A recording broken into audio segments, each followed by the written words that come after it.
Welcome to the Coils, Cash and Culture Show, where we sit down with creatives and entrepreneurs at the intersection of black hair care and business. My name is Taisha Friday, and I'll be your host. After researching the black hair care economy, I learned in some countries, black consumers can spend up to 9 times more than their non-black counterparts on hair care. Despite this unwavering demand, there is still room for innovation in the quality of goods and services available. Through Coils, Cash and Culture, we're going to get a bit closer to the creatives and the entrepreneurs creating new paths in the industry. Black hair is business, so let's get into it. Today, we are joined by Marvin Bowser, who is a photographer and actor. He is working on an upcoming exhibition that focuses on black hair. So today, we're going to talk about it. Welcome to the show, Marvin. Thanks so much, Taisha. Before we kind of agreed for you to come on the show, you mentioned that you'd done a few things before getting into photography. So everyone has the context. Can you just tell us a bit more about your background and how you ended up to where you are today? Okay. So I have a 34-year career in defense and defense intelligence related work behind me. So 10 years active duty Air Force, 6 years working for the Navy as a civilian doing special communications, and 18 years as a defense contractor where I did everything from networking and communications related stuff to research and development. Oh, and how did I get into this? So that 34 years was a lot of fun. I really enjoyed the project I worked on and the people I worked with until I didn't. I mean, I just got to the point where it wasn't satisfying anymore. I was, fairly senior at that point and just had issues with management, and I just wasn't being satisfied by what I was spending so much of my time with. So when I had the opportunity to leave, I did and started Marvin Bowser Photography and went back to acting school. And so with photography, were you doing this always on the side when you were working, or was it a new hobby that you kind of picked up and decided that's what I'm going to get into? Right. I've been doing, I think I bought my first, I call it my real camera in 1984 when I was stationed in Germany and doing a lot of travel. So I have actually, then it was film. So I have boxes of European churches and castles and pretty views and sunsets, But so since then, and I really picked it up from my father, who picked it up from his uncle. So my great uncle, and he has I have an old his old Graflex camera here now. So I've the official, unofficial family photographer too. So. Okay. So what are some of the memorable subjects or moments that you have photographed over the years? Oh, wow, that's hard. I guess, like the ones that like kind of grab you when you see them again are the old family pictures. But I've been blessed and able to travel internationally a lot. So I have pictures from literally like all over the world that are nice. But, I guess some of the ones that really warm my heart are like some of the nature photos I've taken, like even around my house, because it's like the spring flowers that come up every year. It's like that change of the season is very nice. And I also love when other people just react, connect to an image that I've done that might have some meaning to me, but then it would mean something to somebody else in that special way. That's very satisfying. Okay, so you've talked about nature and family moments. The exhibition is about black hair, and we're going to talk about that later on. Before we get into that, I would love to know from you as a photographer who's now running an exhibition or planning an exhibition around black hair, who have you looked to in the photography industry that you think has done a good job of illustrating black culture in some kind of way through photography? I'm not going back to. I mean, you can say Gordon Parks. Mispronouncing the name, Skirlock. I'm sorry, I'm murdering the name, but these are people who did who photographed Black Washington over the years, and the city's changed so much, so we're losing that. So that documenting that our history that way is vital, so important. And for anyone listening, for everyone listening, can you give some context to Black Washington and what that photography was about? So Washington D.C.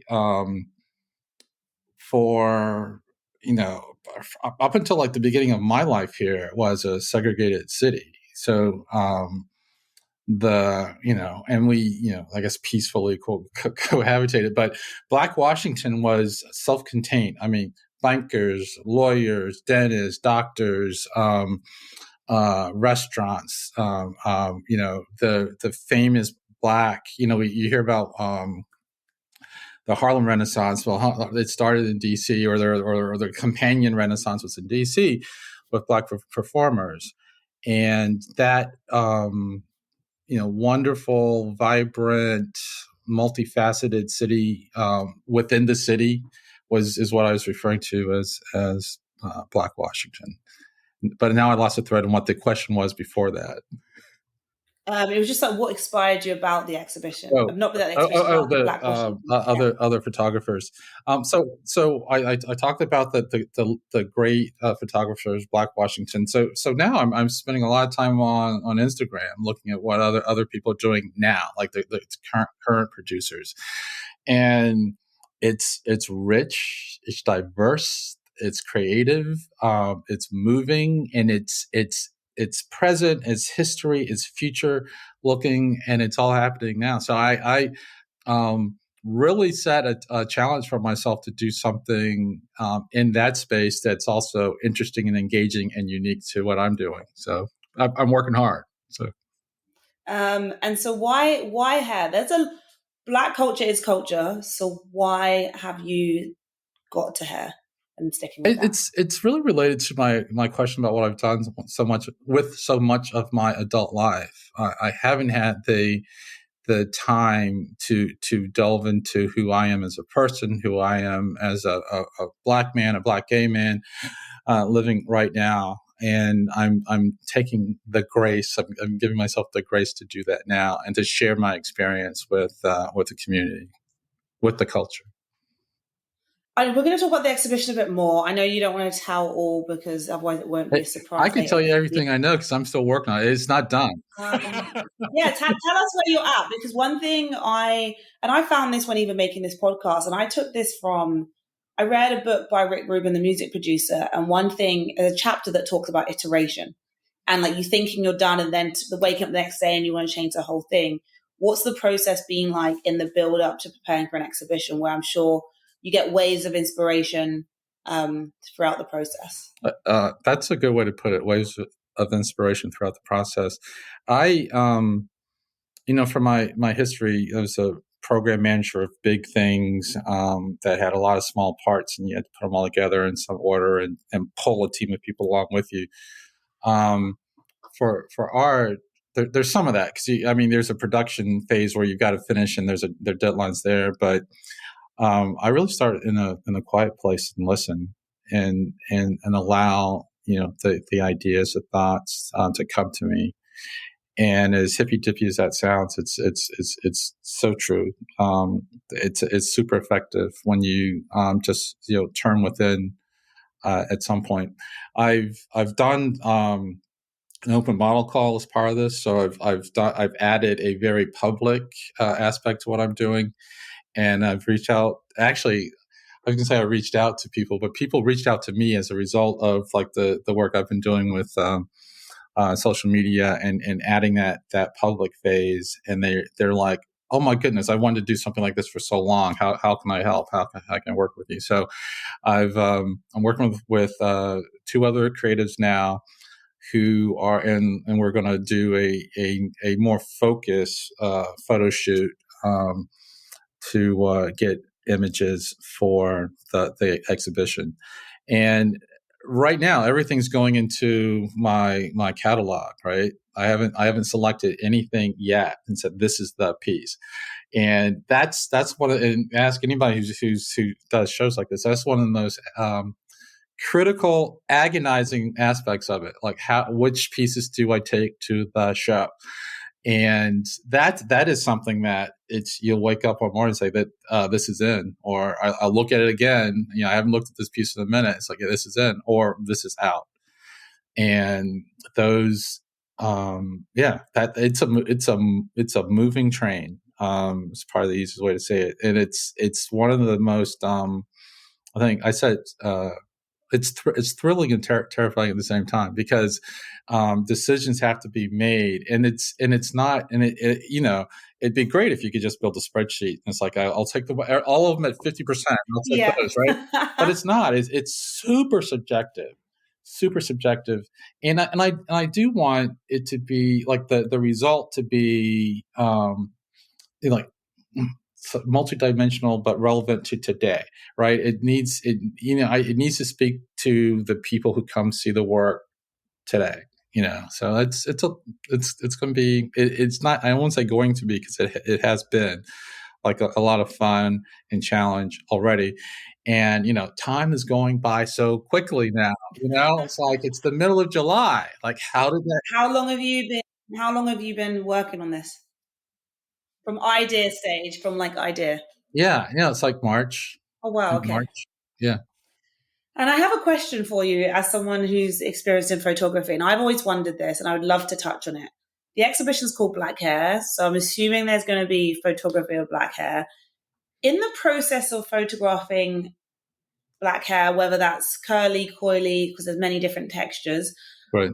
what are some things that photographers should be aware of when like trying to capture our hair? Because everyone's hair is three-dimensional, but depending on the style and the colors. So I wonder if there's anything specific you do when it comes to capturing black subjects and black hair.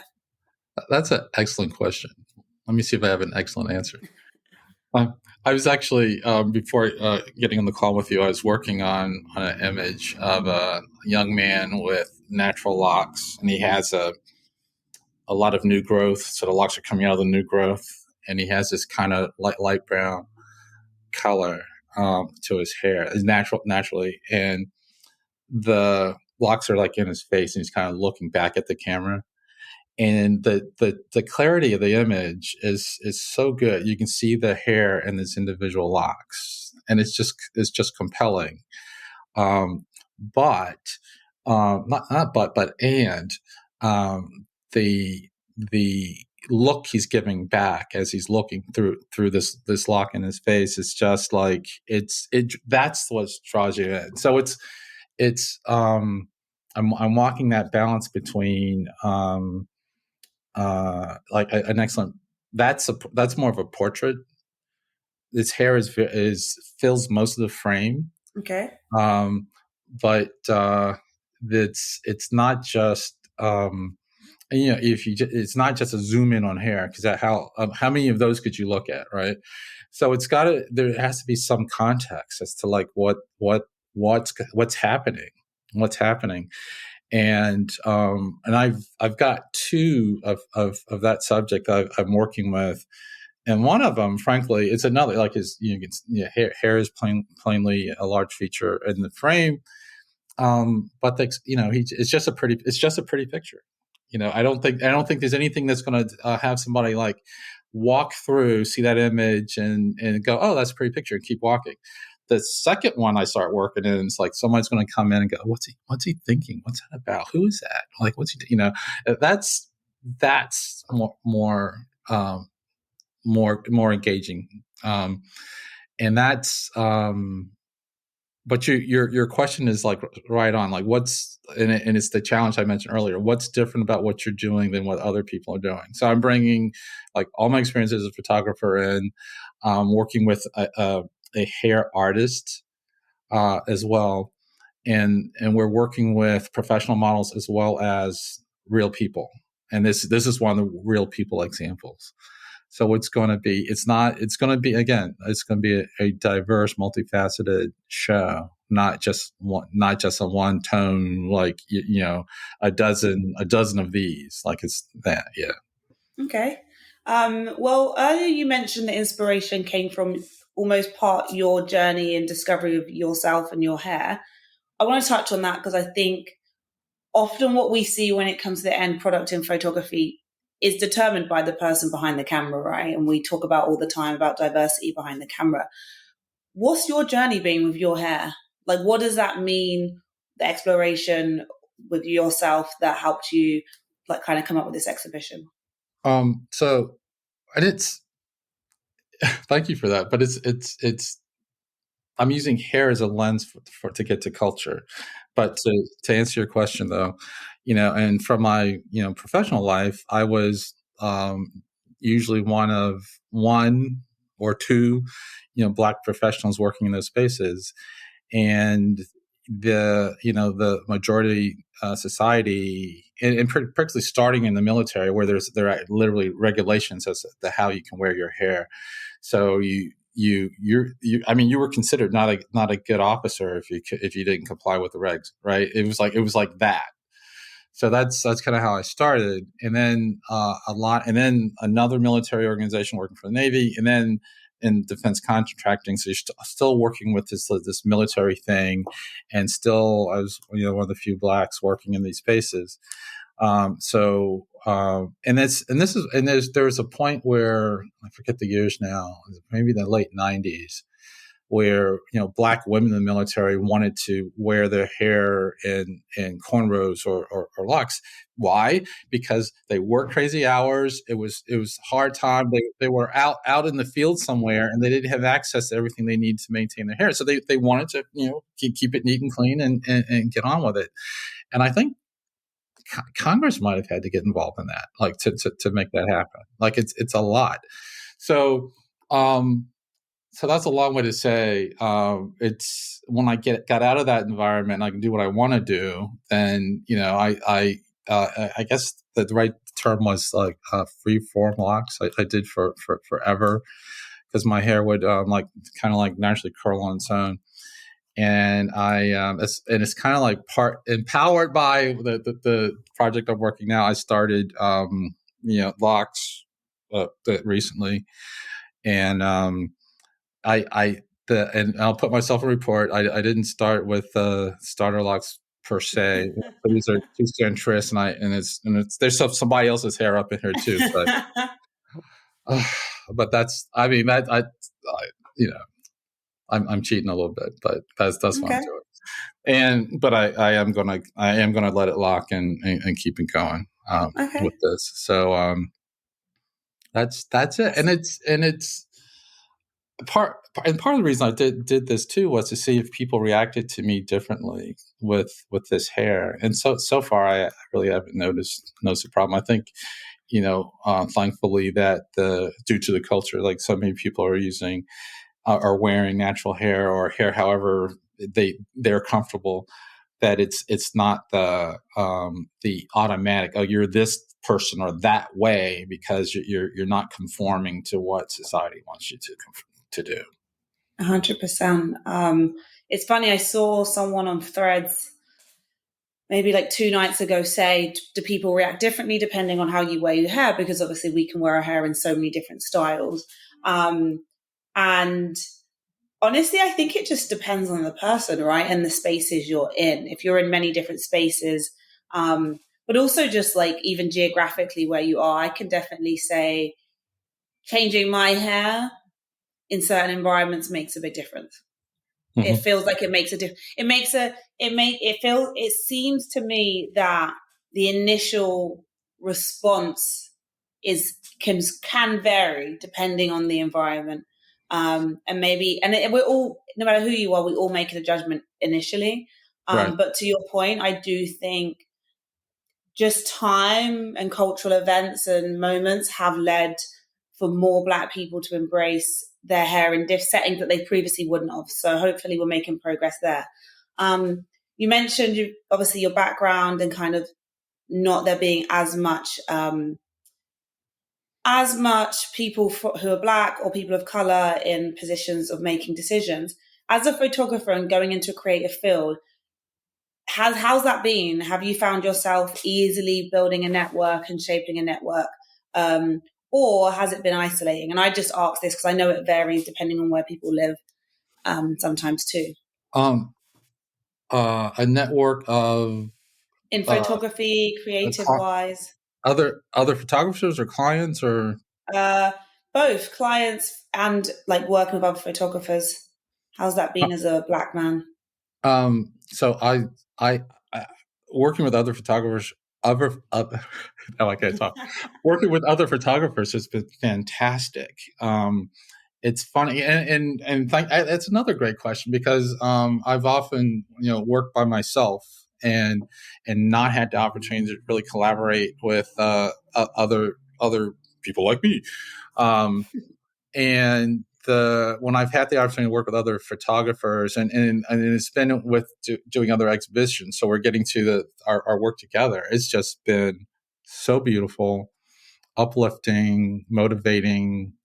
Just getting in these really working with these lovely people in really loving situations. I did a group show in New York last year, celebrating Black possibilities, and there were 4 photographers in the show. And at one point, all 4 of us were standing in front of one guy's work, and we were talking at 1,000 miles an hour about technique, hardware, studio lighting. We could have talked for a week, and we were all, working toward the same end, like we're creating the beautiful images. And there was a commercial photographer, like we were doing different aspects of photography, but we're in different approaches, different techniques, different hardware, but still creating beautiful images. And it was just a beautiful thing. And I think that was a great example of like young people need to see us doing things like that where it's not often known. Like you don't know, there aren't, the leaders in these fields aren't necessarily looking like us, right? Except there are a lot of us in all these fields somewhere. Yeah, Visibility is so important on that because that could literally have made the difference for a young person thinking about, well, maybe I want to do that, but I don't know how to make a living at it. There's no path for me to, it'll always be a hobby. But there absolutely. were 4 of us there who that's what we do, right? So Mhm. that's we need to create more situations like that and bringing young people out to be exposed to Black excellence. It's simply said, right? Sure. So we're going to jump into some quick fire questions. Okay. Before we do, for everyone listening, where can they find you? When is the exhibition going to be happening? And is there anything else you want them to know? Okay. So my website is marvinbowser.photography. Marvin Bowser. And I guess we can share links to stuff, right? And I'll keep everything there. I'm keeping my blog page updated with progress for this, so you can follow along as I go. I'm on Instagram at marvimage, MarVimage. And what was the other? Did I answer everything? When's the exhibition Oh, happening? the exhibition opens on October 19th here in Washington, D.C. at the gallery at the VEN at Embassy Row Hotel. And I'll be, follow me on social media. I'll be keeping you apprised of that. And I'll be putting out a save the date thing here pretty soon, too. Perfect. Thank you. So, for every guest that comes on the show, we do quick fire questions. And these are just 5 questions. I ask them pretty quickly, and you're meant to answer them pretty quickly with whatever first comes to your mind. Okay. Are you ready to jump into it? Yes. Cool. Perfect. First question. Who would you like to collaborate with behind the camera? If it could be anyone. Oh goodness. Well, I'll say Trayvon Green, who's working with me now on the show, and he's one of the people who reached out to me, and I've been following him since, and just really excited to. Let me say Trayvon Green and Melanie Williams. Okay. They're my 2 collaborators for the show, and that again, it's going to be amazing with what we turn out because we're unleashing all of our creative abilities now. So excited about that. Next question. Who would be your dream subject to photograph? It could be to do with the exhibition or completely new, but your dream subject. Rihanna. Okay. Why Rihanna? Um, I it's why Rihanna. She is, I think, for like superstar superstar in the light all the time, working with professionals all the time. I think my interaction with her would be so different. It would be surprising, shocking, refreshing for her. And I know we do some cool work. So okay. Next question. You're stuck on a desert island and I can drop a hair product or a hair tool for you. What would you like me to drop off? You don't know how long you're going to be stuck on the desert island, so pick wisely. ooh, I guess a nice oil. Keep that scalp.